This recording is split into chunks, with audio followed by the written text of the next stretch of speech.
history, humanity has been drawn to the unknown. Are these merely legends and folklore? Or could they be clues to mysteries we have yet to understand? Join us as we search for answers where science, history, and the supernatural meet. This is Creepy Chronicles.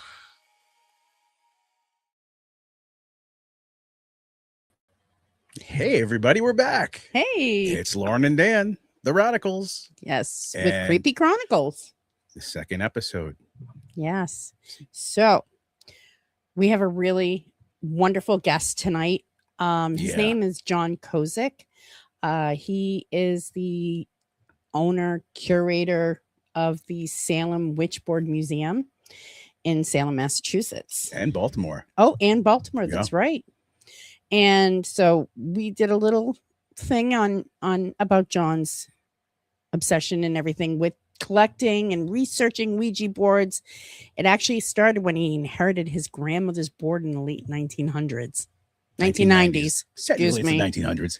It was the 1900s, yes. He was surprised to discover that Ouija was simply one specific brand of talking board, and that they date much further back than the Ouija of Parker Brothers fame. Yeah. So throughout years of dedication, John is now one of the most knowledgeable people on the subject. In 2013, he became the founding member of the Talking Board Historical Society. It's a group that researches and preserves the history of talking boards. And they are amazing. Oh my goodness, yes. So fast forward to 2019, John opened the doors of the Salem Witch Board Museum in Salem, Massachusetts, to the public. And it's the only museum dedicated to the history and the lore of talking boards, and boasting the largest collection of boards, obscure memorabilia, got it, and ephemera under one roof. Yeah. If you've ever been, it's amazing. We just went, was last month? Yeah. And we've been many times, and every time we go, there's something new, which is very dangerous for Danny. Yeah. Mm-hmm. When we do, actually, Ouija is so ingrained into what we do. When we start off a presentation, when we do a live presentation in front of people, I always start off and I ask everyone, the audience, so tell me, does anyone here have a fear of the alphabet? And they all look at me like I'm totally crazy. And then I pick up one of these and I say, how about now? And then you can see them all go, oh, no. Because, it's the dreaded Ouija. Yes. So let's bring him on. John Kozik. John. Hey. Good to see you both. Been great so long. It's been a while. How you been? I'm doing great. It's great to see your faces, as always. And thank you so much for having me here. Oh, thanks for joining us. Thank you for, yes. It means a lot. Yes, it does. I love the intro. What a great intro to the show. Oh, thank you. Well, and one of the last pictures of that video is Elijah Bond's grave. Yes. The headstone in Baltimore. Can you tell us a little bit about Elijah Bond? Yeah. So that headstone you had up, that belongs to Elijah. He's the person who actually patented the Ouija board.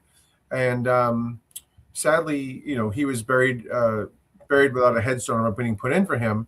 And so before the Talking Board Historical Society existed, it was just collectors that were obsessed with the board and some of the history. And our friend Murch found out that Bond didn't have a headstone put in. We thought it was really sad. And so he helped really fundraise to get money to put that in for him, and became the most popular cemetery, but most popular headstone in Greenmount Cemetery. Oh, yeah. And that's really the spark to, hey, wait a minute. I guess other people are into this kind of stuff too. We should kind of keep going with it. And that's really how the Talking Board Historical Society formed, was all from the Elijah Bond headstone there. That's cool. It was, we took a ride out there. Yeah. It is a sketchy neighborhood. But the cemetery is beautiful. I mean, the neighborhood, The but thing that is, almost adds to the beauty of the cemetery. yes, it's like an oasis. The Oh, yeah. minute you walk, you go through the gates, it's just like a totally different world. Yes. And it's just so easy to find the stone, even though there's a map that tells you. It was like, well, it's the only Ouija board right there. Okay, all right. Yes. It That kind of was- reminds me of the cemetery from The Warriors, one of my favorite movies from the 70s. It's Is almost the same neighborhood. they're in a very lush, nice, beautiful cemetery. But when your eyes go up to the skyline, you're like, oh, okay, this is definitely not. You realize that you're not there very often. Yeah, there was crime choppers going overhead Oh, yeah. and everything, and it was amazing. But again, we were in this oasis, and it was just Yep. it was so cool. I mean, there was this to see the work that you guys have done, and it was just like, wow, yeah, amazing, great job, guys. Yes. Yeah, that was fun. Yeah. So, Lauren, anything? So I have a quick question. Sure. We know that you got into collecting because you inherited your grandmother's board, Mhm. and she used it a lot. Yeah. Yeah. She used it a lot. Yeah, it hangs in the museum, and it's pretty well worn. It's probably the most well-worn board in the museum. Wow. But no joke, she flew on the thing and could yell out letters and numbers quicker than anyone could write down what she was saying. So yeah, she had a very strong connection to the board. She learned how from her grandmother. So around the late 1920s, spiritualism she learned in that time frame. Oh, wow.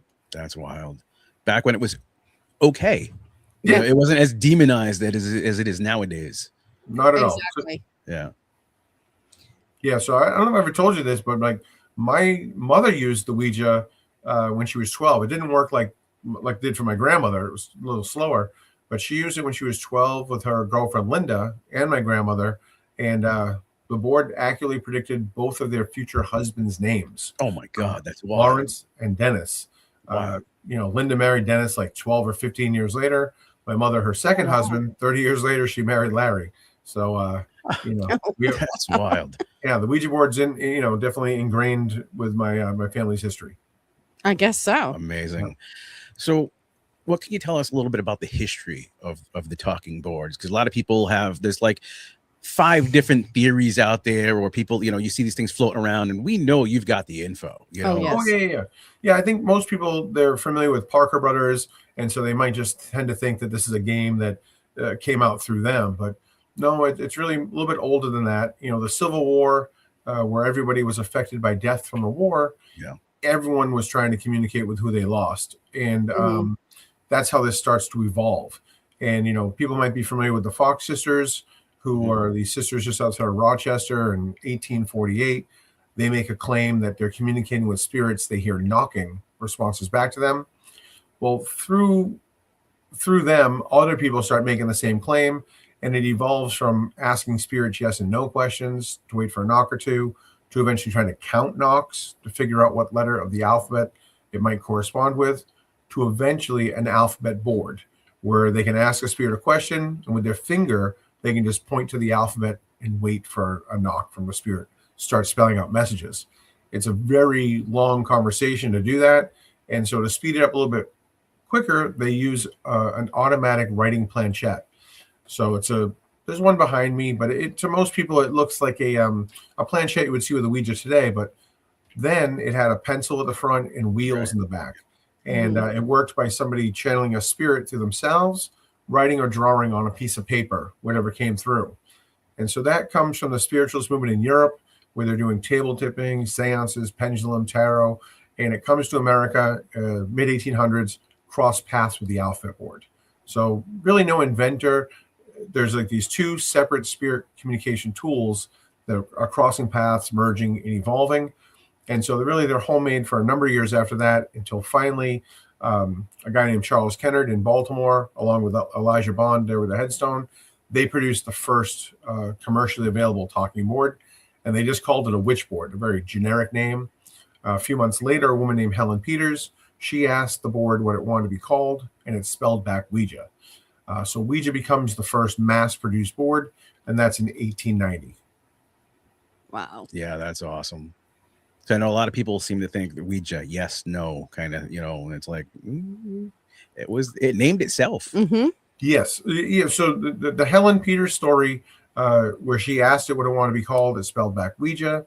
She asked, what does it mean? It's spelled back good luck. Good luck. That is the real true history. Yeah. But unfortunately, Helen, being a woman around the turn of the century, she was written out of history, and the Talking Board Historical Society only rediscovered the story 12 years ago. Wow. So wow. in that time where she's written out of history, you'll start seeing that it's, we just German and French for yes, yes, or even Egyptian for good luck. And that's really just part of the marketing to Ouija, is that they want people to think they're older, something more worldly than something made in Baltimore. But the board naming itself, Helen, and really only rediscovered 12 years ago. That's awesome. Wow. See, you guys don't stop when it comes to rediscovering history and digging stuff up and then passing it on and preserving it. Yes. It's amazing. Yeah. For the Helen stuff, it was great because, again, when we find that we didn't go looking for her information, but as Murch was researching, he found these letters, and they talk about a mystery woman. They didn't name her by name. And so he really went down a rabbit hole for about 6 years, trying to figure out who she was, using Ancestry, using census records, all these things. And then funny enough, at the end of it, she's also buried in an unmarked grave. We knew where she was, but their names weren't added to the headstone.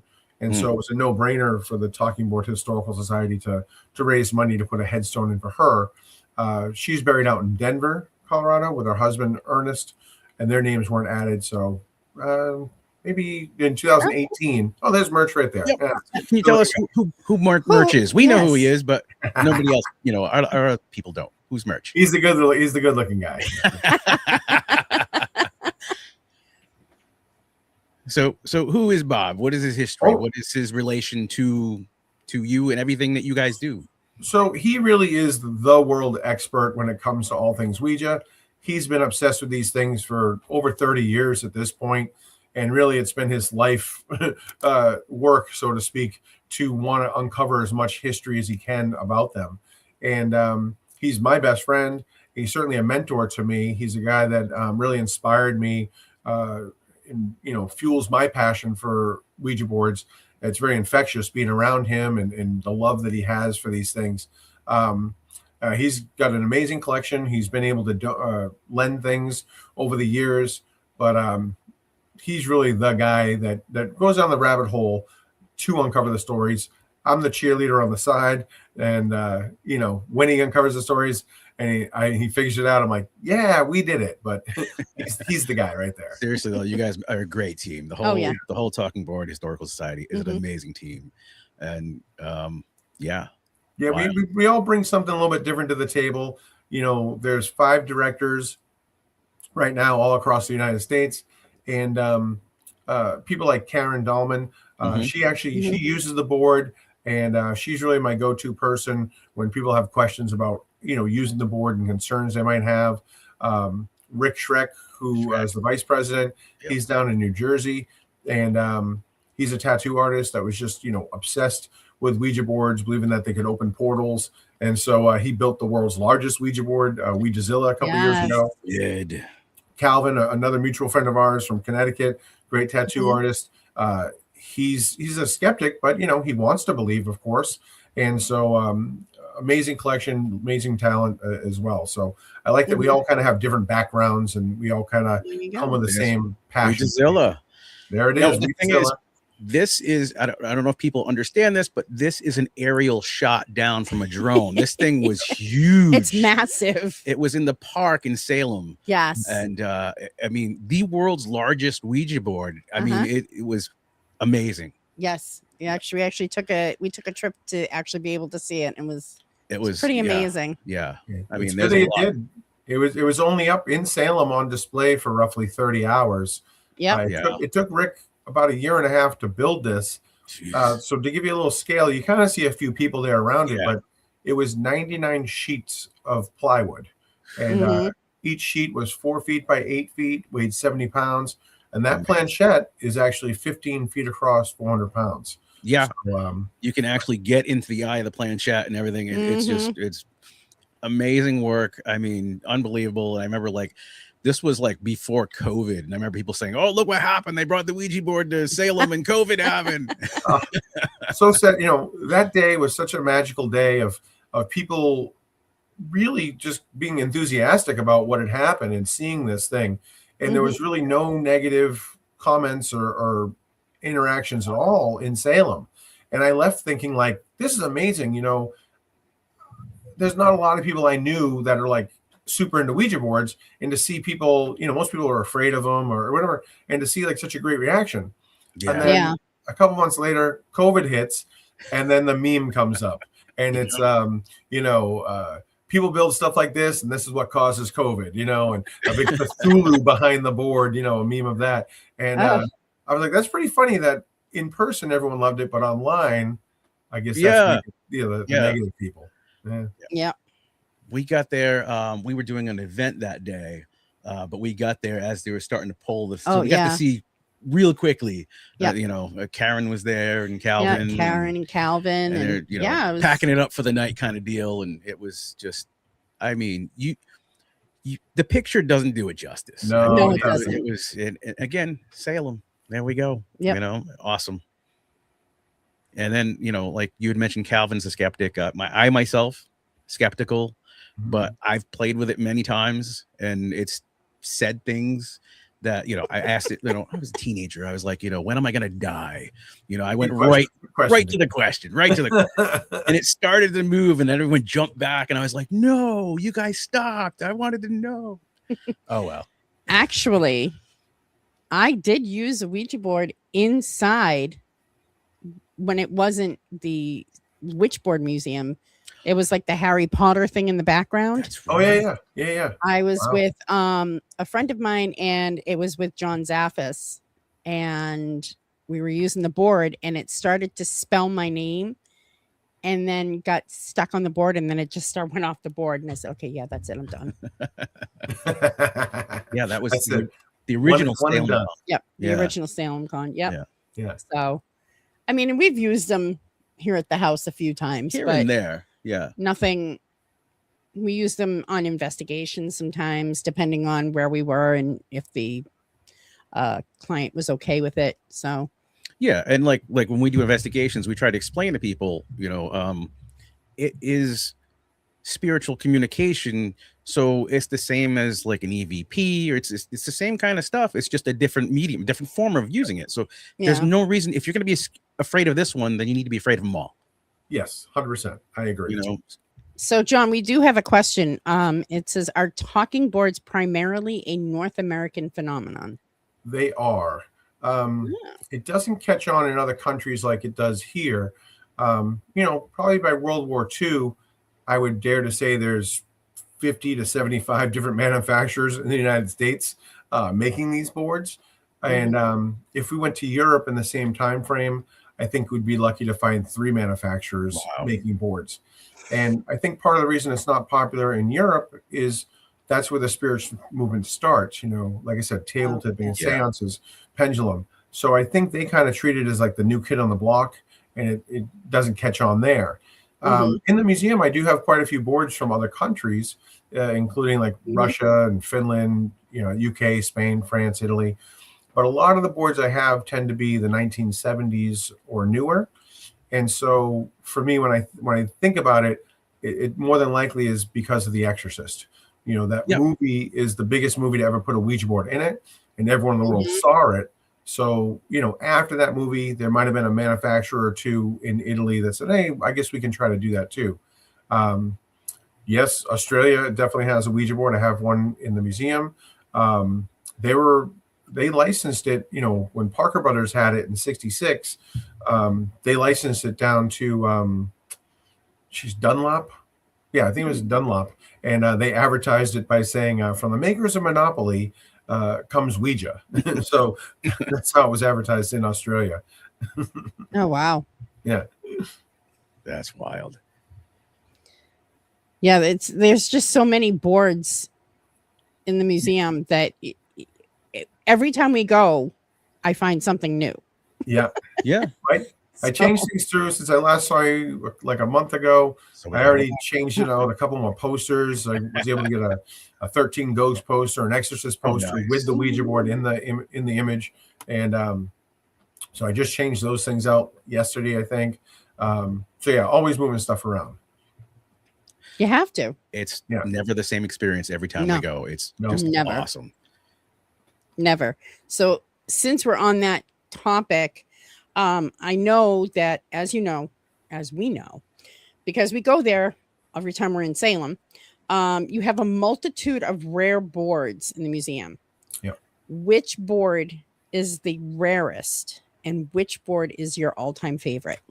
Okay. Well, it's kind of hard to say for the rare boards because, to put it in perspective to most people, Ouija is the brand we know.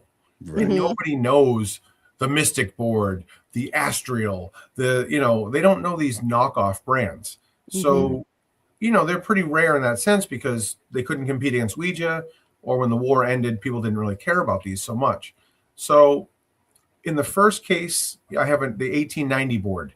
That's pre-Ouija, and that's one of 5 known to exist. Wow. But in the same case, I have a board called the Throne from 1893, and that would infringe on the patent that Ouija got, which protected it for 16 years against any competition. And so that's a rare board because it's one of only 3 known. In the museum, I actually have quite a few boards that are like the only one known, or certainly less than 10.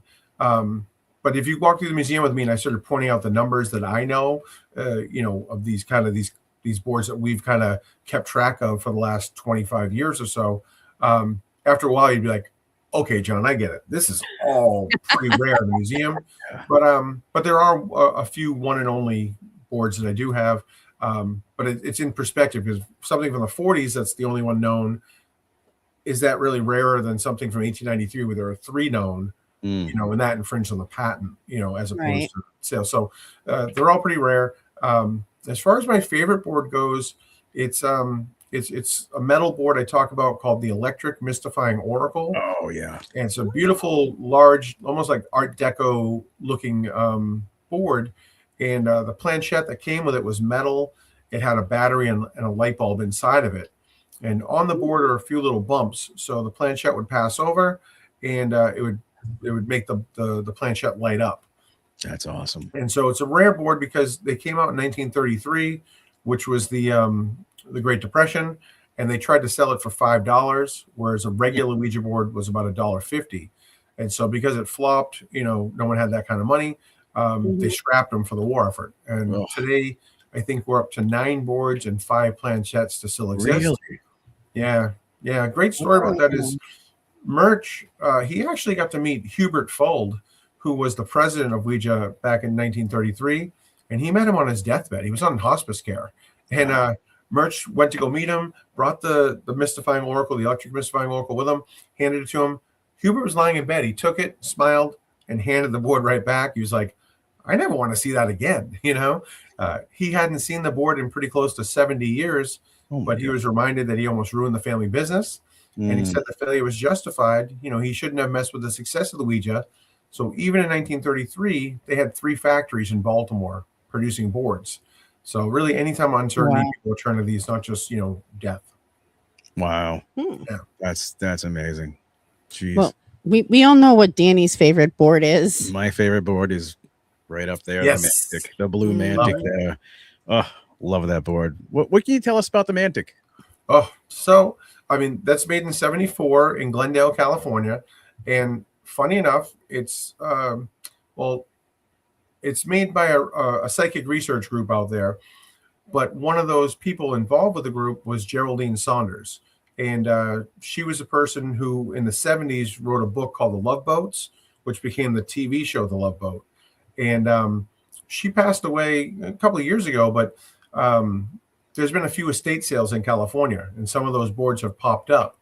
And I ended up going out to Burbank and buying a dozen of them off a guy. But Geraldine Saunders really has a great, fascinating life. I suggest anyone look it up, because she was married to Sidney Omar, who was an astrologist to the stars. She was engaged to a guy named John Decker, a B-movie actor who's in Hercules versus the Cyclops and great B films. But the crazy story is that she found him hanging dead in the shower. He was bound and gagged, hypodermic needles in his arms, all this derogatory stuff written in red lipstick all over his body, and the police ruled it a suicide. But yeah, so she passed away fairly recently, and some of these boards came out, and so pretty amazing that, you know, it's a beautiful board. I love the size of it. It's 24 inches round, and it's got a double alphabet on it. So when you're sitting across from someone, the alphabet's not always upside down to the person. And so yeah, just a really great design board to use. Yeah. So very unique to see that round, the circle boards, you know. And then right next to it, you have What's that? Pazuzu. Oh, Pazuzu, yeah. Yeah, one of my favorite boards. It's just, I love the story behind it. And it's like, we walked into the museum, and I turned my head. It was over the door, and I was like, what? Oh my God, that's just amazing. I knew they were like hard to come by. They were kind of rare. So I was like, I can't leave without it. And like I say every time, Yeah.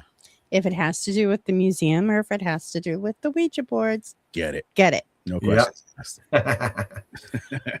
You learn, you know, the longer you collect, you realize that, like, hey, if I've collected this long and I haven't seen something before, Yeah. it's probably worth risking grabbing it, because Yeah.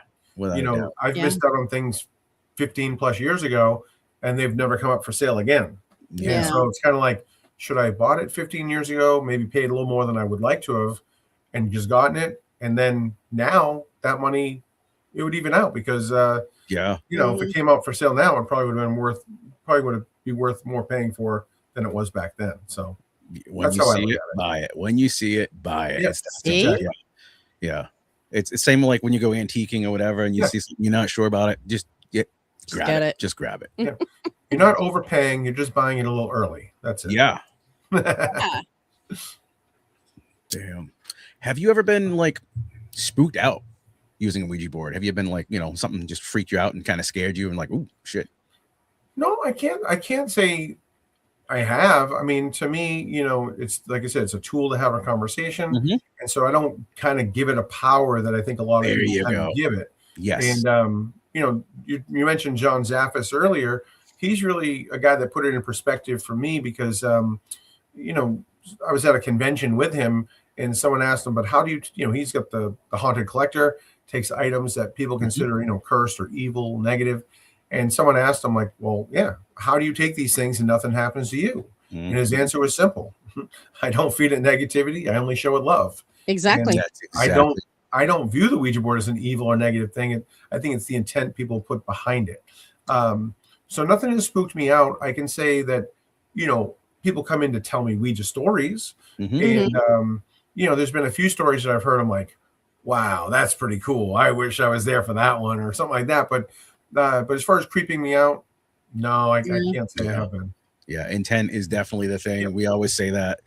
People ask us the same thing, and we were like, you know, listen, if you wake up in the morning and you say you're going to have a bad day, you're going to have a bad day because you Sure. just programmed it. You just manifested it. And the same thing with paranormal Ouija boards, things like that. You're going to get you think you're going to be scared, you're going to be afraid. It's just Exactly. so cool. So I do have one more question.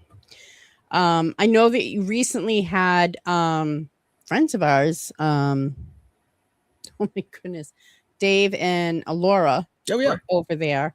And they actually did an investigation in the museum. Yeah. Have you had any hauntings in the museum? I've had a lot of investigators come through, and I can Okay. tell you that it seems like all of them have told me that they've gotten great results there. So I see things when I'm there. I see people's body language and what they do in the room. So people listening realize that before Ouija boards were in the room, before Lauren had been there to investigate. So it has been known for paranormal activity long before the museum had Ouija boards in there. Right. And some of that stuff has been, you know, people's reaction in the room, physical, you know, getting sick, passing out, leaving the room, pins and needles in their head, crushing their sinuses, getting dizzy. Those things have all happened. But the weird thing to me is all of the stuff that happens with electronics, meaning people that take pictures and then later on they undevelop, then they develop again, like they leave, they say it's fine. Later on, it's blurry. So a lot of stuff like that. CNN is filmed and the battery's drained very rapidly. Rolex watches have stopped on certain sides of the room. So there's a lot of weird stuff like that. There's a motion detected camera that never shuts off, so it kind of feels something that whole time. And so that there's a lot of weird things that do happen. And I can't remember if it was David or not, but around the time that they were there, the funny story is I play the Twin Peaks soundtrack. Very much so. Literally, I think the first 5 years, that theme song played 21,000 times in a year.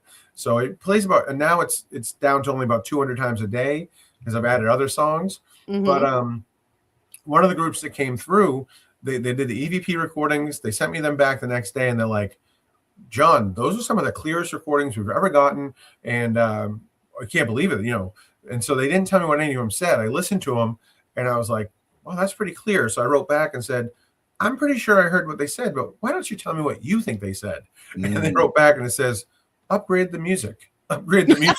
And I was like, "That's pretty funny," because my friends, it drives them crazy that I only listen to a handful of songs all day long, every day for this many years. So that was just a more recent story. But other EVPs have come back with Get Out, screaming in it. I had someone come in the museum who first thing they said to me was they heard Get Out screaming in their hearing aid. And then in the basement, years later, a kid not associated with the museum whatsoever, he came running up the stairs screaming, someone screaming Get Out in the basement to him. So that is kind of a reoccurring thing as well. So, Okay. Yeah. Jeez.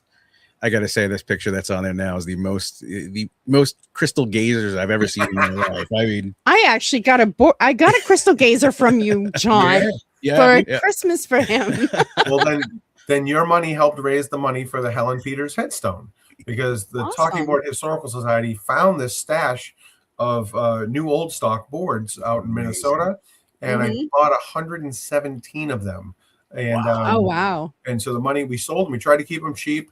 We tried to sell them for about $60 a piece, which now I think we have oddities guys trying to sell them for 300 plus. But we tried to keep them inexpensive so everyone could get one.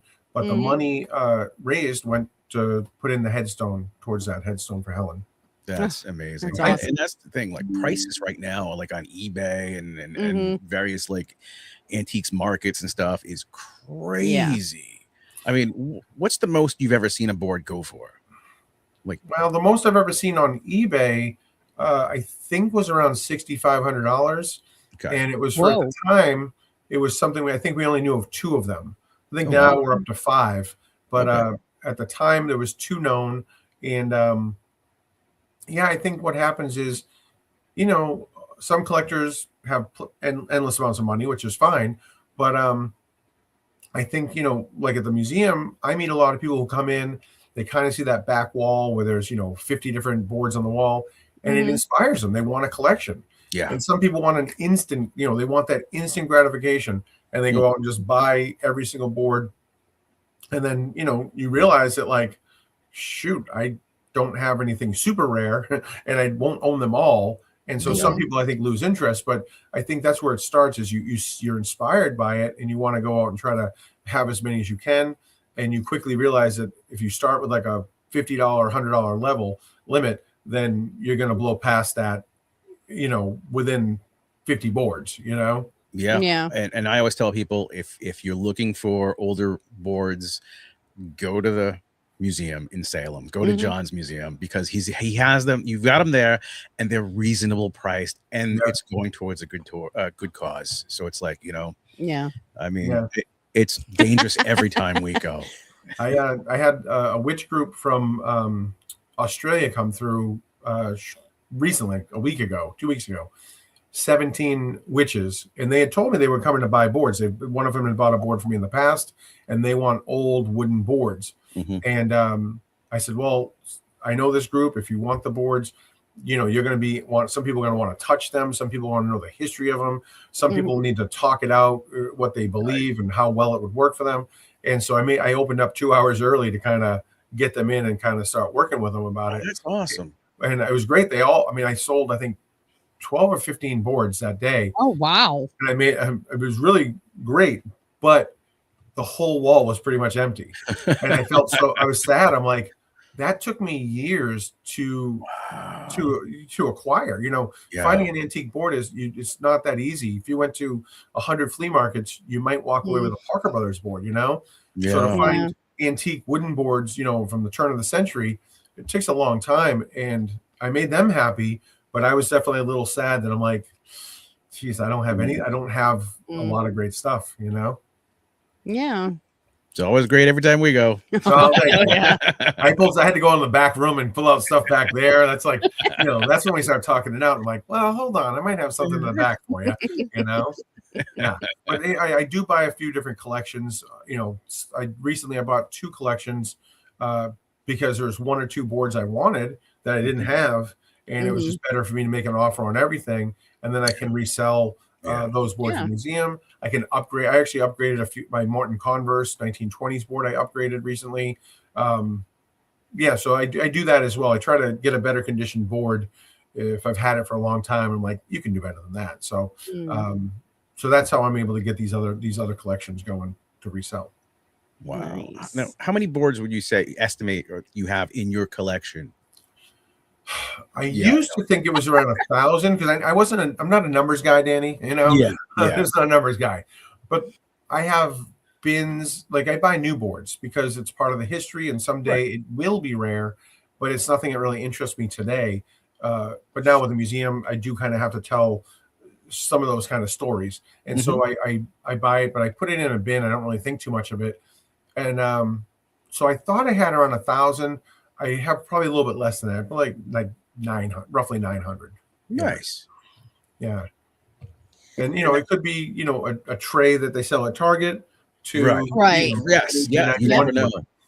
Go ahead. Sorry. Yeah. I was going to say, people that collect records might be able to relate, but like if you're a record collector, you're the guy that wants to own every colored vinyl, every pressing, every different picture sleeve change. And so I'm like that with boards. So if they change the address, if they change the colors. Yeah. Oh, nice. My dad. Yeah. Collected records. Yeah. Collected records. Tons and tons. Yeah. So it's similar to that. Yeah. But I'm going to say my favorite, it's actually a replica, but you have the board from Charmed. Oh, yeah. Yeah.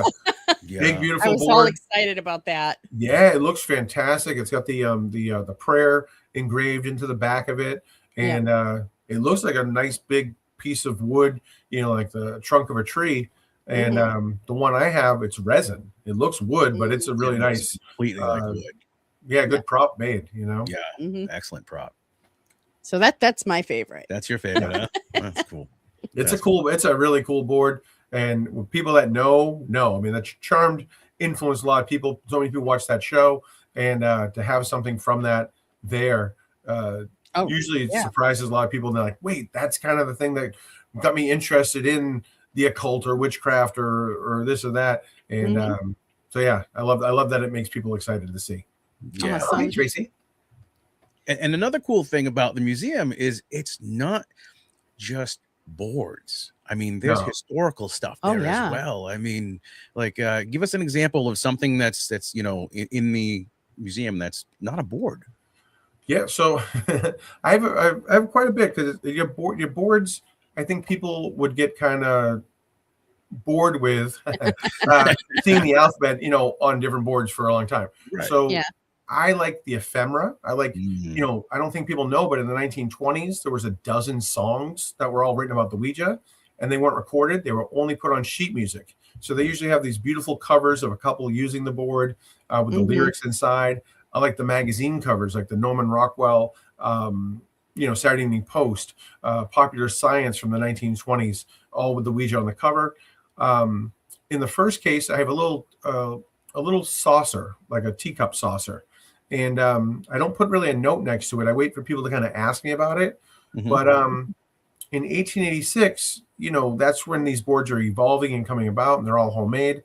And we see Grover Cleveland, the only president to be right in the White House. He's gifted a witch board as a wedding present. And we finally see the first depiction of one in the newspaper. So those stories get picked up by the Associated Press. They get pushed further out. And Charles Kennard in Baltimore, he starts reading those kind of stories. And he's like trying to understand what he's reading. How is this working exactly? And so he has a breadboard next to him. He's having breakfast. And he takes a saucer from his set and he puts it on there. And he just starts playing with how it's moving on the board. And that's kind of the inspiration for how he's thinking the planchette works. And I have one of those saucers from his set. Came directly from his granddaughter, LaVale. And so, you know, there's things that just kind of that tell a different story, that these are real people behind this stuff. It's not just the game maker, that, you know, these people had different beliefs. And certainly, you know, I think that rounds out the story so people can understand a little better about it.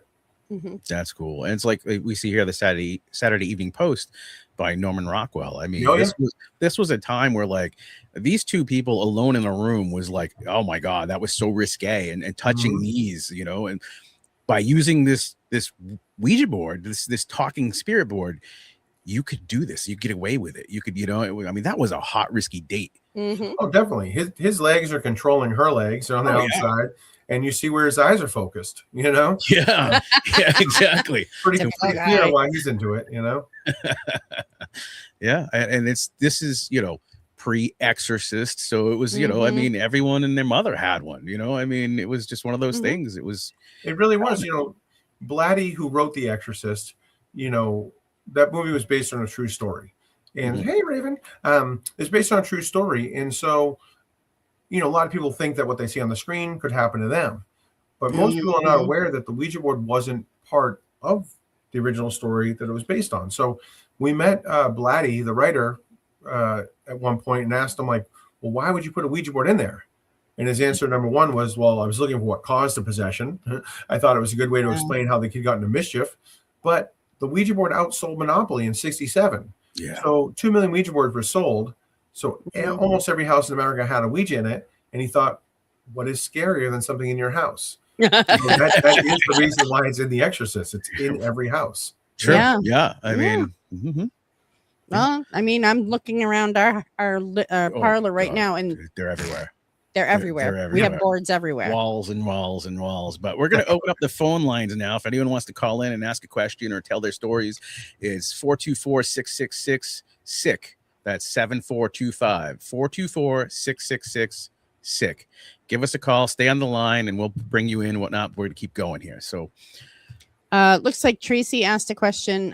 Besides your museum in Salem and the one here in Baltimore, do you plan on opening any more witch board museums? I do. I haven't really talked about it, but I guess, you know, this is a good time to tell anyone. But Blumhouse, who is famous for, you know, producing horror movies and stuff, Murch has consulted with them on Ouija and Ouija Origin of Evil. They were actually breaking ground at the Stanley Hotel out at Estes Park in Colorado. The Stanley Hotel is the inspiration for The Shining. And they're going to create a museum space and a theater to kind of create like a horror movie capital of the world, so to speak, to have premieres and things. And we're going to be involved with that museum in some way. It's a little too early, but, you know, I don't know if it'll just be a small display or bigger display, but we will definitely be involved with them, having an exhibit with them. Oh, that's awesome. That's amazing. Well, another reason to go out there. Yeah. We still haven't made it to Baltimore yet, to the other museum. So no, yeah, and you haven't been to the 7-Eleven out there either. Baltimore. Yeah, Baltimore. Yeah. What's 7-Eleven in Baltimore? So we just 7-Eleven in Baltimore. So back in 1890, when Helen named the board, was a rooming house, and today it's condos with a 7-Eleven on the first floor. And 11 years ago, the TBHS worked with the city.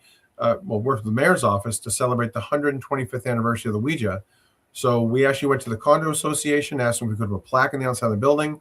They were like, nope, absolutely not. We don't want weirdos around our building, which is funny because it's Baltimore and they're all weirdos. But the guy that owned the 7-Eleven is on the condo association. He was like, I hate my neighbors. You want to put a plaque up in my store? I'm okay with that. So 529 North Charles Street, Mount Vernon in Baltimore. There's a giant plaque saying this is where the Ouija was named. How it came about and everything. Oh wow! Yeah, in the store. We were there and you didn't take me to that. You had a rough time just going through the neighborhood by the yeah, I did. She's a very sheltered life. And when we went through that area, she was just like, locking the doors wasn't enough. We needed to be in a tank. Well, it was kind of scary. Until we crossed the threshold. Then once we got into the cemetery, it was great. Yeah. Cemetery. We can go to Hamden, where the other museum is. Hamden's a great neighborhood to actually walk around. There's cafes and all sorts of like cool little shops to go to. That's a great neighborhood. That's awesome. We have that's on our list. Yes. I saw one question come up where they asked what happened to the boards that Emily Grant Hutchins and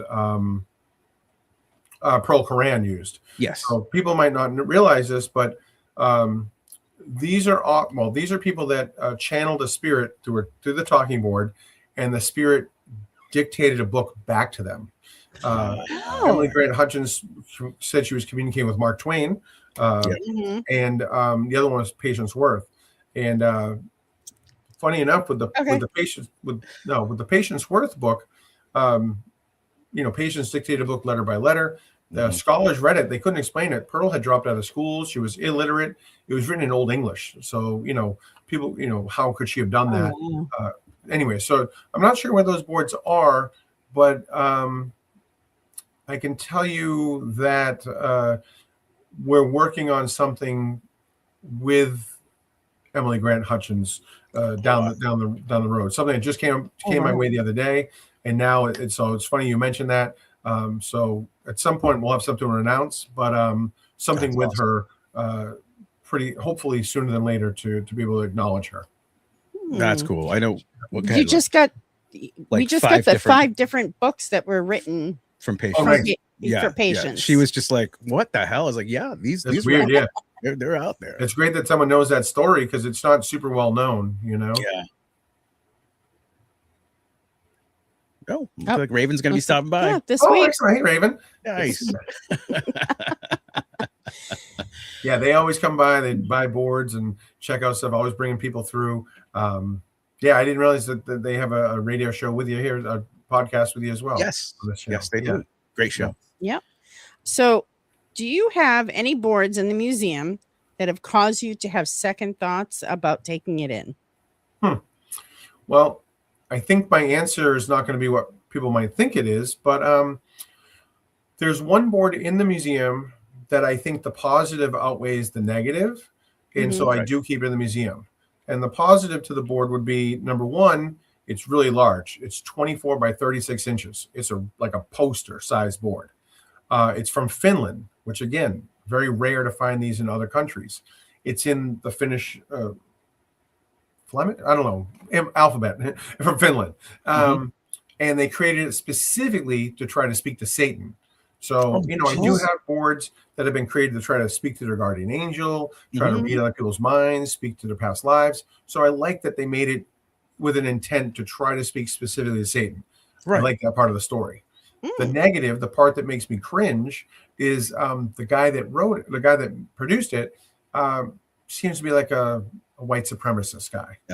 And anytime I've mentioned him to someone from Scandinavia, almost everyone goes, "Oh, that guy, he doesn't mean it. It's all just shock, And I'm like, well, I'm using Google Translate to try to read all these things he's writing. And it sounds, to me, it comes across as sincere. But either way, I think he's a pretty trash human. But the board he produced, I think, is worthy of being talked about in a museum setting. True. Yeah, it's a piece. Yeah. It's without a doubt. I mean, unfortunately, history is good and bad. And, I don't want to necessarily cherry pick. I want to be able to tell a well-rounded bunch of stories, To me, it's all positive in the sense that, I love Ouija boards, but some things are need a safe space in a museum where you're going to talk about them. Sometimes you have to separate the artists from the artwork. Yes. And it's just, you have to do that. You can't, they're two different things. Yep. That's pretty wild. Wow. Yeah. Danny, as you know, makes amazing Ouija boards. Oh, yeah. He won't admit to it, but he does. It's just fun. I do it for relaxation. Sure. We'll go with that. But he actually started doing a little bit something different with just a few of the boards, not many of them, but he's been actually putting human cremines encrusted into the boards. Oh, Oh, wow. and and shellacking over. over So you're it. actually using the dead to contact the dead or whatever. Yeah, yeah. Oh, that's a good idea. Cool. I know the first time, because like I get our wood from we have a casket factory in Connecticut, and so we take the hearse, we drive up there, we fill it up. Nice. The first time I went up there, they were just like, you're here at a hearse and you're here for wood to make Ouija boards. It's like, yeah. And they're like, okay, yeah, we just want one. I said, okay, you got it. So yeah, now they know when the black hearse rolls in, it's okay, it's not a van, it's the hearse guy. Oh, yeah, Gwen got her board from you. Hey, Oh wow, cool. Yeah, they're interesting. I mean, even as someone who's skeptical of them, anything's possible. And it's just, they're just cool. They have a history. They have a story. Everyone, I just think they're pretty. Yeah, and everyone has some kind of a story in some way, good or bad, to talking boards. Sure. Well, before I met Danny, I had one experience with a Ouija board, and I would not touch another board as long as I lived. Sure. And now I live in a house filled with them. Yeah, but your grandmother used to have one. My grandmother, yeah. And my grandmother's mom, I think my great grandmother actually did the 7 mirrors. She would do stuff through the 7 mirrors. So I come from a long line of. It was really cool because like her grandmother passed away not too long ago, and she was what, 100 and almost 104. Almost 104. Wow. And she was, we'd sit down on the couch and she'd tell me about the stories. And she's like, yeah, I just sit there and, we just go around. And she had a good time with it. You know, again, it wasn't demonized then. It was a communication tool, which is the way it should be. Yeah. And she was probably one of our biggest supporters. Yeah. Yeah. So, but yeah. Anybody coming in? Not yet. Not yet. Okay. Well, I saw Scotty Lums just, he asked, what's the oldest board? And so in the museum is 1890, and that's pre-Ouija. So, only made for a very short time before they got the Ouija name. And it's just a generic witch board. But that was made by Kennard and Bond. I think it's one of only 6 known to exist today. But as far as the oldest board that the Talking Board Historical Society can date, 1886, I believe, is the year, and it came with the family Bible. So we feel they do writings about it in the Bible. So we feel pretty confident that date. It'd be pretty hard to date most boards homemade before the witch board. A piece of wood from 1886 or 1888, 1890, it's going to look the same. That's tough. Handwriting, or car, whatever is on, whatever paint's on there. But this one here, I think we feel pretty confident with the date because of the family Bible. Oh wow, that's wild. So, what can you tell us about William Fuld and like his take, and moving the company on, and his tragic death? Sure, yeah. So William Fuld, I think, arguably is the most synonymous name to Ouija. He certainly made it him and his family made it for close to 70 years, and even when they sold eventually to Parker Brothers, they still kept his name on the box and on the planchette. And so even today, off and on, his name still appears on the box or the board. But he takes over the company by 1897, and he really helps get it into all the households and stuff. But at some point, he used the Ouija, and it told him he should build a second factory. He should prepare for big business, and he interpreted that by building a second factory in Baltimore. He built the factory, and a couple years later, he was supervising the installation of a flagpole on the roof, and he ended up falling off the roof and dying from his injuries. And on his deathbed, he told his family they don't sell Ouija. And we're not really sure what he meant. Don't sell the Ouija board, the Ouija brand. But 39 years to the day, on the anniversary of his death, that's the day the William Fuld family sold to Parker Brothers in Salem. So, he dies, but,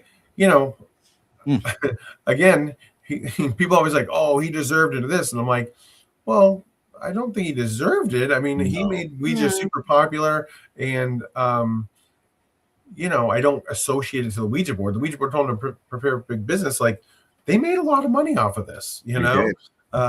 So I think they did pretty well for themselves all those years. I mean, 70 years to be in business. That's pretty amazing. That is Wow. amazing. Yeah. I mean, it was everywhere. I mean, there was Sears catalogs. You'd go to Sears catalog, and they're in there. Yeah. Just everywhere. Yeah. Let's see, what does it say? Uh, Blue Ghost. Yeah. Yeah. I Yeah. love the Blue Ghost. Mm-hmm. That is. So that blue ghost you're referring to on the Ouija box, it appeared from the mid 30s to the mid 70s, both with William Folds family and Parker Brothers in Salem. And the blue ghost is actually based on a sculpture in Graceland Cemetery in Chicago. The name of the sculpture is called Eternal Silence, which I always think is pretty creepy to have on a Ouija board box. Yeah. There's some kind of urban legend about if you go to the cemetery, you look into his eyes, you foresee your death. But pretty awesome that's the inspiration of what was on the Ouija board box. Yeah, that's pretty wild. Aren't we going to Ohio? Oh, but we're going to Cleveland, We're not going to Cleveland. Yeah. Chicago. Yeah. Well, if you're going to Cleveland, I hope you got the Buckland Museum on your list of things to It do. is. Oh, it is. It is on the list. Steven, Oh, yeah. Excellent. Yeah. That in the Rock and Roll Hall of Fame. Nice. Yes. Yep. I'll give you a little tip. Danny, you've played music. I know that. Yeah. Bring a CD. You should get in for free. Really? Really? They used to, when I would be in bands and touring, you could bring a CD and tell them you're on tour, give it to them for their archives, and they'd give you free admission. And Did not know that would go for 4 members. So you tell them that the other members look up a venue list and see who's playing that night. Yeah. You're like, oh yeah, we're this band, we're or whatever. Make up that they don't look it up. Yeah. But Yeah. I've always gotten in there for free by just bringing a CD to them. Oh, that's cool. We're gonna have to do that. That's a pretty awesome thing. I mean, pretty cool. They still do that stuff. It is pretty cool. Are you making planchettes? I do from time to time make planchettes. For me, they're my least favorite thing to make, though. Now, He again, gets upset with them. we'll go back to my favorite board, the Mantic. That one Oh. has an amazing planchette. Yes. I have yet to get one, but it's so designed where like 4 people can So, comfortably. John, that was a hint. even if you know someone that can like Replicate it. 3D print one or Yeah. something or whatever. Let me know. I know somebody. We'll talk after. Okay. Afterwards. Okay. I know somebody. Yeah, because we have this nice table here. It's perfect size. Put it on it. 4 people around it comfortably, and yeah, it's almost like a 4-leaf clover. yeah, So it's Yes. little indentations for your fingertips to go in, but then it has the hole in the center, and which is kind of cool. Most people are used to like the pointed planchette where you look at the hole through there or the tip, but this is because it's like a 4-leaf clover, almost like a CD. You're looking through just the center there. right. So don't get mixed up. If you're, with a one with a point, you might get something that's gibberish, doesn't make sense, and you got to look at one of these other. Some actually have a them pointer all. finger. Some of them, you got an eye. That's a really old picture of mine. Holy crap! You went deep in the creek here, huh? I was looking for some variety. Yeah. Yeah. Now, another thing a lot of people don't know about John Kozik is you're a musician. I mean, Yes. you are a very talented person. Mhm. I mean, what kind of music do you play? Currently, I play in a lot of surf and garage bands. So the one band I've been doing for 30 years, it's kind of a really fun project, is the punk band The Misfits. We Mhm. take all of their songs and play them as surf instrumentals. So no vocals. I play the lead guitar. The melody is there. And, The crowd does the vocals. Mhm. We went to a show. The crowd was doing all the vocals. man. Exactly. It It's was like a karaoke. amazing. Yeah. Yes, And so it was that's awesome. a really fun band to do. It's, that's why I've just done it so long, because it's so much fun to play live with. But over the years, I've probably played in, 30 bands or so, everything from like noise to garage to hardcore punk, sludge, just about anything I like the people I played with. So, yeah, I still play music now. Don't do it as much as I used to, with the museum. I really love being at the museum all the time. So, to get practices in, to go on tour, Yeah. it doesn't excite me like the way it used to, because the museum is what excites me, Yeah. No, I hear you. What, Lauren? That's Danny. He still does music. Yeah. We've been together for 9 years. I've never heard him actually play. Yeah. But we have CDs, and I've listened to songs from his old bands, and I just put out like 4 I CDs know. recently. Five, that like I've been yeah. working on for the last 6 years that she Nice. had no idea. no clue. And it's just, I do it for me now. I had two goals. One goal was to play the main stage at the Worcester Palladium, and the other one was to play CBGBs. Did them both, and that was it. I was done. Cool. My goals are done. Mm. And it kind of missed her a little bit. She's like, I've never heard you play. It's like, well, maybe someday on the stage. You get the right combination of people together, they might put you out of retirement. You never know. Yeah. There you go. Anybody who's listening. I'm a lifer. I'll play forever. I just, might not be touring every day. That's all. You've also a world traveler. I believe you're the only person that I've ever met that's been to Easter Island. Yeah, I went to Easter Island, I don't know, maybe 16 years ago, somewhere around there. It was epic. Oh, I can't even imagine. It was amazing. I don't want to sound like a negative person, because I'm not a negative person. But no sooner did I come back from that trip, literally within 2 months, is when they excavated and went further down, and they realized that in the quarry that the bodies go way further down than just their heads that you see, and that you get the full down the body. It was like, I didn't get a chance to see that. Which would have been epic. But I went to every platform. We saw, I don't know what there was, 100 or whatever it was, all around the whole island. Just amazing, because you are literally in the middle of nowhere. Yeah. I mean, you can only get there from Santiago, Chile, or Tahiti. Those are the only plane routes that go to Easter Island. And it's still like, I don't even know, like 3,000 miles off the coast of Chile or something like that. But yeah, so I was able to go there. Epic trip. Epic. Oh, I can't even imagine. That's just amazing. I mean, geez. It's on the list. It's on his list. It's on the list. Yeah. My next Machu Picchu is high on my list of next place to go. Yeah, same here. Yeah, I know our friend Calvin is interested in going, so hopefully at some point we can get a trip together and make it down there. Because that, to me, that's my next big trip. Yeah. Nice. Let me know when you're gonna go. All right. That'd be a good time. All right, I will for sure. My brother's been trying to get me to go down there. He's like, let's do some ayahuasca. I was like, I don't know if I'm that far yet. Yeah. You can. Oh boy. So back to the Ouija. I want to ask you, like, what is the strangest experience that you've ever heard someone having with a board? Like something that's totally like bizarre. That was bizarre, but the one story that comes to my mind is, because again, everybody is coming in to tell me Ouija stories. It's just common. I don't want to say I'm desensitized at this point, but like, you kind of hear a lot of the similar stories. And the one great one was this woman came in and she was like, actually she was a daughter, and the daughter was like, my mother said that she knew her husband and my father was cheating on her, and used the Ouija board, and it came up with the address, and they went to the address and they found the husband there. So just like, I just think that's cool. You know what I mean? That like, is really cool. Dang, you can't hide. The Ouija board will can't tell make on that you. up. I mean, geez. And that's the stuff that makes me think. That's the stuff where like my skepticism is like, oh damn, that's how do you really? Yeah, because how do you come? Okay. No one can just unless someone knew that. But why would you take the time and Yeah, that's pretty wild. All right. Yeah, so we talked about the space earlier, for paranormal activity.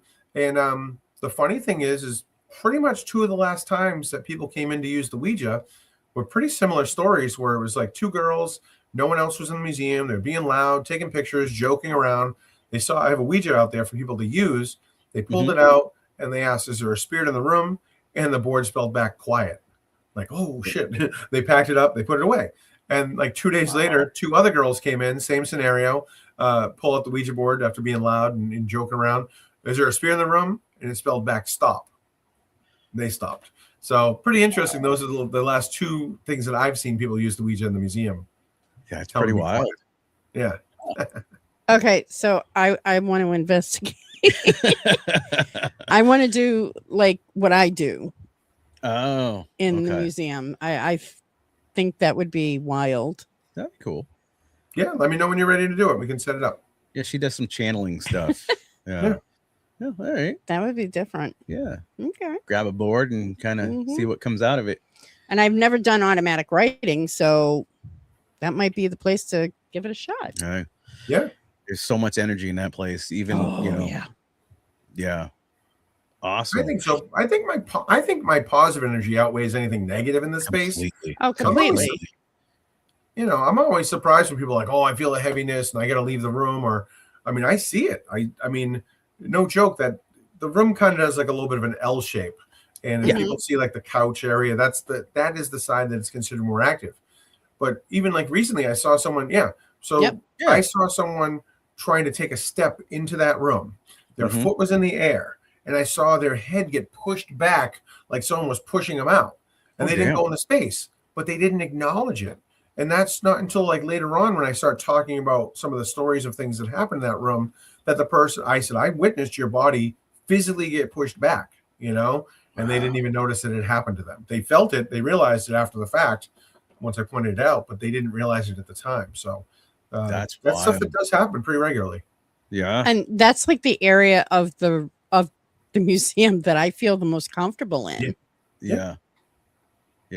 So energy is energy, good and bad. I mean, like one of the first times we witnessed you doing a presentation was at the oh my gosh. Yeah, with the it was the Satanic Temple.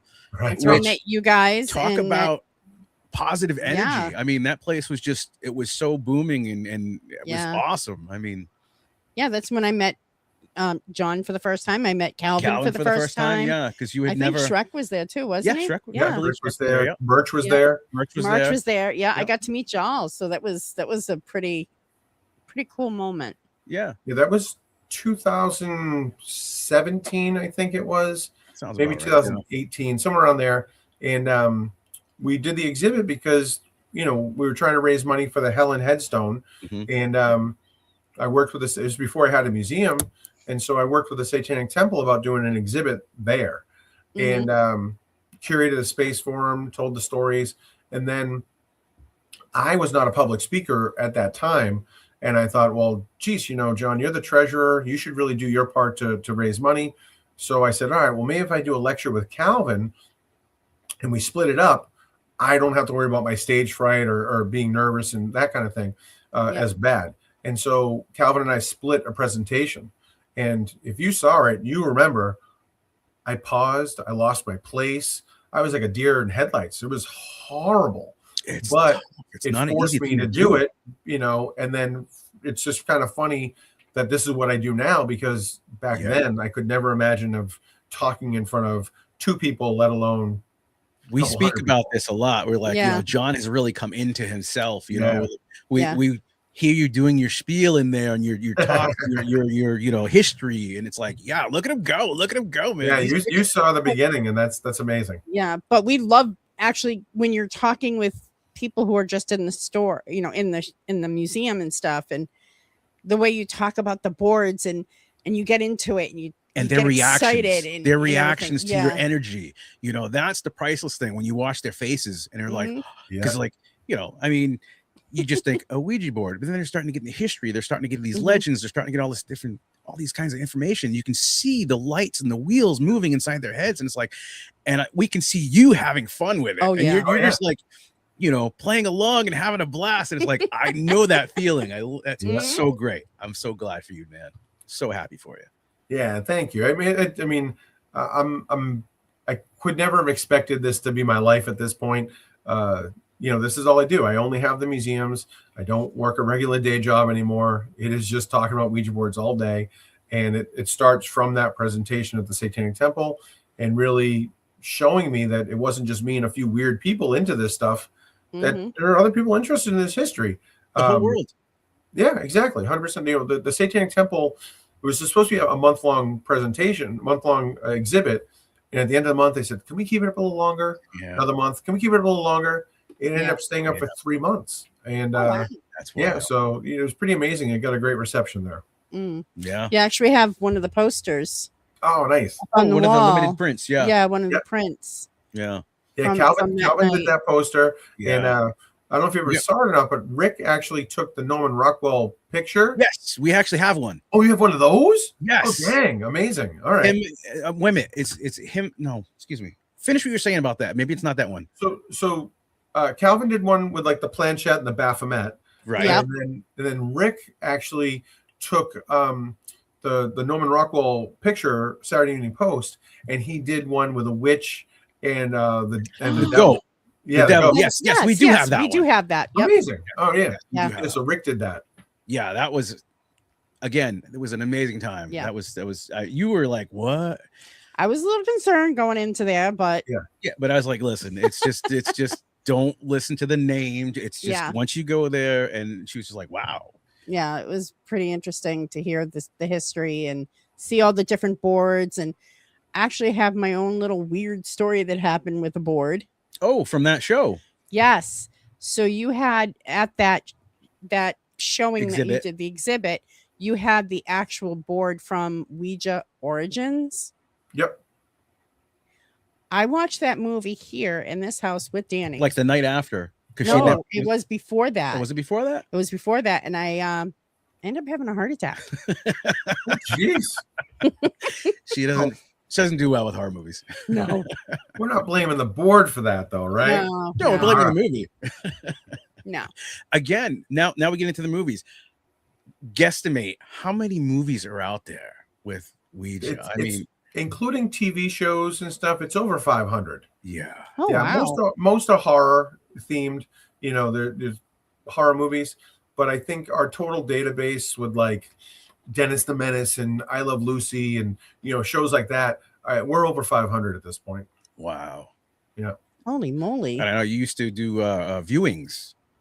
Oh yeah. At the museum in Salem, I have a projector there, a screen that comes down, and so I do horror movie nights there. And I only play horror movies with Ouija boards. That's my shtick. That's what I'm sticking with. Yeah. And we've played everything from like spookies to Witch Board, of course. And then the one I don't know if it was the last one I played. One of the last ones I played was Ouija Shark 2. So not a very good movie at all, but Okay. people loved it though. Yeah, Yeah. great reaction, great tagline. Gonna need a bigger board, Oh, yeah. but not a great movie. It But, was so bad that it was good. yeah. I have maybe about 40 or so DVDs on display because the artwork has Ouija. It's got the Ouija in the title. And then the funny thing is as I meet people who are super into horror movies, obviously coming to Salem, they'll ask me for recommendations. And next thing you know, I'm running into the office, pulling back, DVDs of this and be like, you got to see this one. No, this one's a great one. And so I have more in the back than I actually have displayed in the museum. Ah. I've actually just recently, within the last year, saw a witch board. Actually, after we went the last time, not this past time, but the time before when we went to Salem. Yeah. You had one of the witch boards out there from the TV, from the movie. Yeah, Yeah, and he actually, And I was like, you got to sit down and watch it. You've never seen I've it. never seen you it, gotta, so yeah. I finally watched it. Yeah. Yeah, that one and the second one, and they're two of my favorites. I like that they're a little campy, a little kitschy, Yeah. 80s, horror movie, kind of what you expect in that way. But they were the movies that made the Ouija board the star of the film. And, Kevin Tenney, who wrote it, gave us progressive entrapment, where the more you use the Ouija board, the slowly it wears you down and can eventually take possession of you. And so again, the movies influence a lot of people. We didn't delve super into it, but I think most people have seen The Exorcist, and that is, again, arguably the biggest movie to put a Ouija in there. But Yeah. superstitions that some people believe today, like don't use the Ouija board alone or always say goodbye in the Ouija, those started after the movie. So, you buy the newest Ouija board today, it'll say that as a rule, always say goodbye. But that rule didn't exist prior to The Exorcist. Oh. So that's Very how, well. the movies influence people, whether they know it or not. They never use it alone. during a war is obviously when the Ouija would be most popular. Men are fighting and women looking for answers. Talking to their deceased father, husband, and women used them alone. My grandmother used the Ouija board alone. So that superstition didn't exist until after The Exorcist. But just because that's where it starts doesn't mean it's not true if you believe it. You know. Yeah. Oh yeah, you can believe anything to be true. Exactly. So it's true if you believe it, and if you believe you're supposed to say goodbye, then obviously say goodbye. I mean, I make a joke. I don't say goodbye to most people I talk to in a day, so I don't believe that. But your peace of mind, and if you believe it, you should do it. Because if you don't, then more than likely the first bad thing that happens, you're now going to associate back to not saying goodbye. Right. Exactly. Yeah. Think of the number 7. You're going to find it everywhere. Yeah. Yeah. So we're having trouble with the phone line. So sorry if you're trying to call in, people. It's my phone. We live in a bad area with. We call it the dead zone. Yeah. Yeah. Sometimes I don't get my messages until I leave the house for the next day, and they all come in at once. Yeah. So it's crazy. It's a crazy area. Yeah. So sorry about that, guys. So we're just about done here with the time wise, but we always have a question that we always ask our guests at the very end. It's a little off subject, but Lauren, go ahead. Okay, so John, you are on death row, and you get your last meal. What are you getting? Good question. Well, I'm a food guy. And all I do when people come visit Salem is I tell them where to go get what.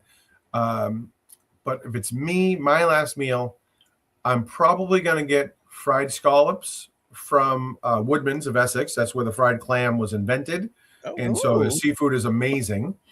I'm probably going to get a peanut butter and fluff donut from Coffee Time. They have peanut butter and jelly donuts, but peanut butter and fluff would be my favorite dessert for it, I think. So I guess that'd be my last meal right now. But ask me tomorrow, and I'm going to talk about fluffing out a pie. I'm going to talk about, I'm super obsessed with food, and we could talk quite a bit. This whole show could have been just about food and my obsession and addiction to that. But I'll leave it. I just had the conversation. I mentioned Woodman's to someone today. They were on a road trip from Tennessee, and they said, we went there. We actually just ate there. And I was like, holy crap, everyone, that's amazing. So fried clams or fried scallops from Woodman's. It's on our list now. Oh, yeah. I was going to say. It's on our list now. We got to go. Yeah. That's so cool. So how can people get in touch with you or visit the museum or, give us some more information about what you do and where? Sure. Yeah, I mean, I'm mostly at the Salem location, which is in downtown Salem, 127 Essex Street. And so I would highly suggest you come there if you can, not only get a great, tour of the city, but the museum, hear my stories. I kind of cater it to what you're interested in with the Ouija board. And but if you're not able to make it to Salem, then I have a second location in Baltimore, in Hamden, above an oddity store called Bazaar.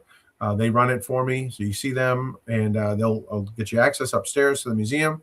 If you can't make it, you're from overseas, you're not coming to the country. The website, of course, Instagram, Facebook, the website on SalemWitchBoardMuseum.com. I just uploaded some of my gallery, some of my boards. So I think I put up about 400 boards up there for you to be able to look at online, some really rare stuff. And then the Talking Board Historical Society, you can find us at tbhs.org and find out more about Helen, find out about the Elijah Bond, Ouijazilla, all the things, the history, whatever we know. We kind of like to tell people about it and there. So those are the best places online, but ideally come visit me in Salem. Yeah. And there's a lot of, merch you can buy as well. The Talking Board Historical Society shirts and all kinds of, tote great bags. Stuff. Yeah. So thank you so much. Yes, I mean, we could literally go on for days on this, just go on. It's like when you visit the museum where you guys hang out for hours. So yeah, I'm happy to do it. So have me back part 2 whenever you're ready. I'll come back through and talk some more. Thank you so much. Thank you John. so much. It's been a pleasure. My pleasure. Thank you everybody for the questions, and thanks for having me on. I appreciate it. Awesome. All right. So, well, we'll be back in a couple of weeks, right? Because Yeah, in a couple of third weeks. episode's coming out. We're gonna do this one on a book. Yes, on a book. On a book. On a book. Haunted Travels. Haunted Travels. So we'll see you guys then. Yes. And again, John, thank you so Thank much. you. This means the world to My us. pleasure. Good to see you both again, as always. All right. We'll see you guys later. All right.